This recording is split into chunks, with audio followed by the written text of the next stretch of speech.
So, ito na ang aming second day sa Baguio and gusto nilang ma-experience ang sumakay dyan sa bangka. So, syempre, nandito na rin lang naman, pinagbigyan na din naman namin sila. Excited silang sumakay at natatakot din syempre kasi walang marunong lumangoy sa kanila. Pero syempre bago ka naman sasakay dyan, andyan naman sila kuya para alalayan kayo. And kung hindi kayo marunong magsagwan ba? And sila din ang gagawa nun para sa inyo. Kung gusto nyo rin namang matuto kung paano magsagwan, pwede naman kayo nung turuan nila kuya. Sila yung mga bangkero dyan. And may mga life jacket naman sila just in case malaglag sila. Pero siyempre hindi naman nakaalalay naman sila dyan. And sa una natakot sila and habang tumatagal nag-i-enjoy na rin naman sila.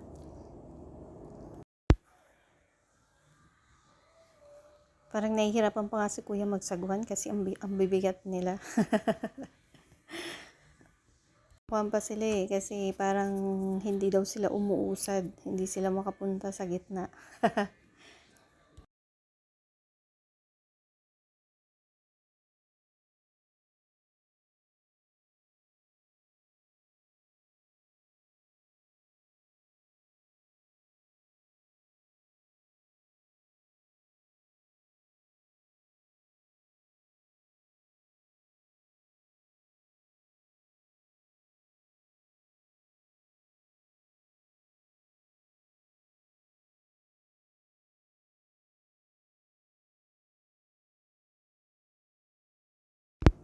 After nga pala namin doon sa Burnham Park, ay dumaan kami dito sa palengke para mamili ng aming mga pagkain kasi magluluto na lang kami para tipid. Syempre, mas doon tayo kung saan tayo makakatipid, di ba?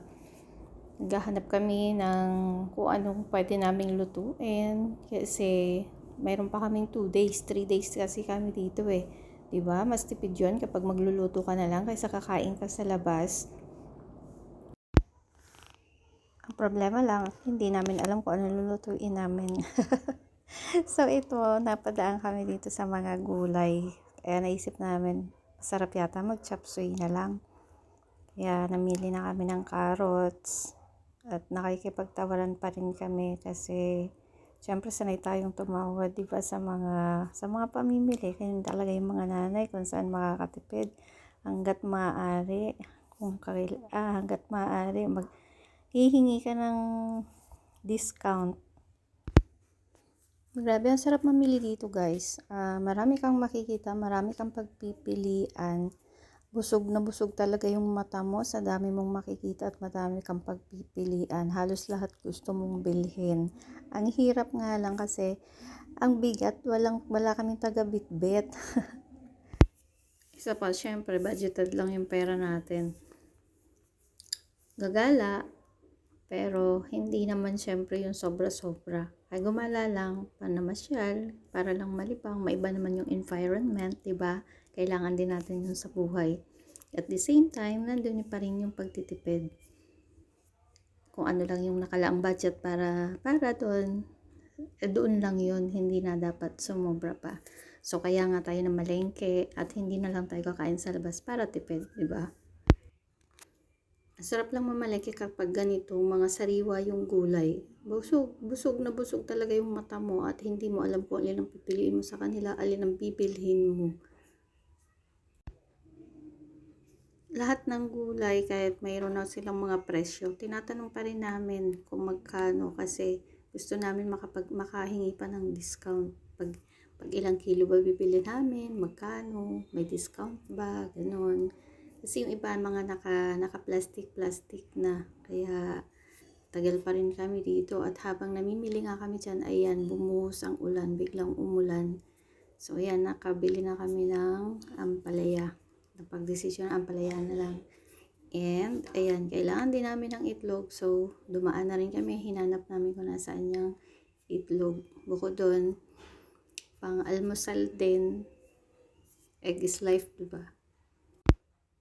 Kapag talaga marami kong pagpipilian, ang hirap mag-decide, di ba? Ayan, katabi niya rin yung mga dried tuyo, yung mga tuyo. Ang sasarap, di ba? Kapag ang almusal mo ganyan, itlog, tuyo, ay naku, mapaparami ka talaga ng kain. Tapos kape pa. Tapos dito sa Baguio ay napakalamig pa, kaya ang sarap kumain. Bumili na din kami ng saging. Ang sarap talaga mamalengke dito, pambili lang talaga ang wala.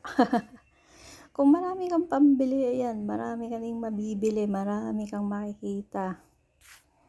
Tayong mga nanay, no, kaligayahan natin yung mamalengke, mag-grocery. Pero yun ay kung mayroon tayong pamalengke, pang-grocery. Kung wala, di wala. Ang hirap lang kasi, minsan, pupunta ka ng palengke, yung mga hindi mo naman kailangan, nabibili mo kasi nga sa dami ng nakikita mo, ay halos gusto mong mamili din. Bibilhin ko to, bibilhin ko yan. Kasi nga, parang ang sarap sa pakiramdam na nabibili mo yon para sa mga anak mo, para sa pamilya mo, di ba? And sa palengke, di hamak naman na mas mura kaysa sa department store or kaysa sa mga tawag nito, supermarket, department store tuloy. Sorry. Inikot yata namin buong palengke na to dito sa Baguio. Andito na siyempre lubos-lubusin na, diba? Ikutin na natin lahat. Pati dyan sa mga prutasan, nagpunta din kami. Kasi hinahanap namin yung strawberry. Kasi paborito ng bunso ko yun eh. Pati bigas, namili na kami ng bigas. 5 kilos lang naman. Yung kakasya lang hanggang sa makauwi kami. Pagkain lang naman namin yan dyan habang nandiyan kami sa Baguio. Ayan, tapos na kami mamalengke at naglalakad na kami, pauwi na. Pauwi na sa aming inupahang bahay. Ayan, nakita namin yung mga prutas. Nadaanan namin yung mga yan. Pero malakas pa rin yung ulan. Umuulan pa rin. Tapos na kami mamalengke, umulan naman.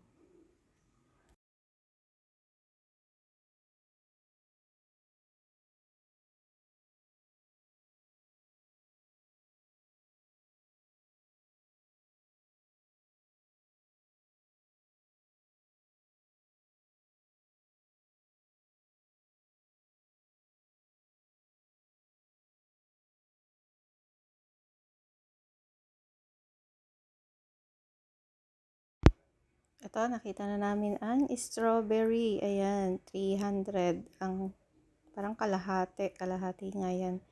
Tapos 600 ang 1 kilo. Depende kasi yung 600 na yon, yun yung medyo magaganda, malalaki siya. Mayroon naman silang mas mura. Ayan, yan. Itong nasa katabi, mas mura yung kasi medyo maliliit.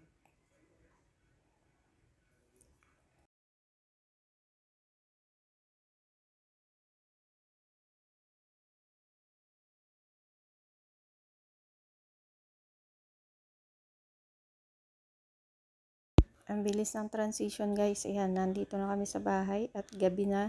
Nagluluto na kami. Ayan, habang nagluluto siyempre may kasamang marites. Nagmamarites na kami niyan. Yan na, may mga naluto na, may Shanghai. At habang nagluluto ay itutur ko kayo dito sa aming bahay. Ito guys ay, ayan, karugtong siya ng kusina dyan sa baba. Yung una ay, yung kabila ay CR yon, CR dyan sa baba.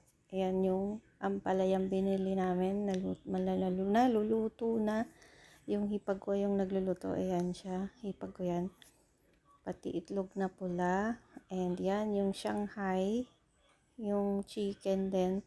Yung chicken ay tinake out namin yan nung tanghali, hindi na ubos yung mga bata. Namili din kami ng mga cup noodles.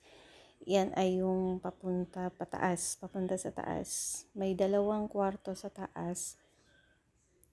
Ito yung unang kwarto. May double deck. Yan, may kama at may mga extra foam din sila. Kaya kasyang-kasya naman talaga. Siguro nasa 15 kami, kasya kami dyan. Ito yung pangalawang kwarto. Yun yung CR, katabi niyang isang kwarto. Yan CR. Ito yung pangalawa, wala na siyang kama, pero may foam siya. Sa baba lang kayo matutulog. And yung bunso ko, tulog na. And yan siya sa taas. Napagod na.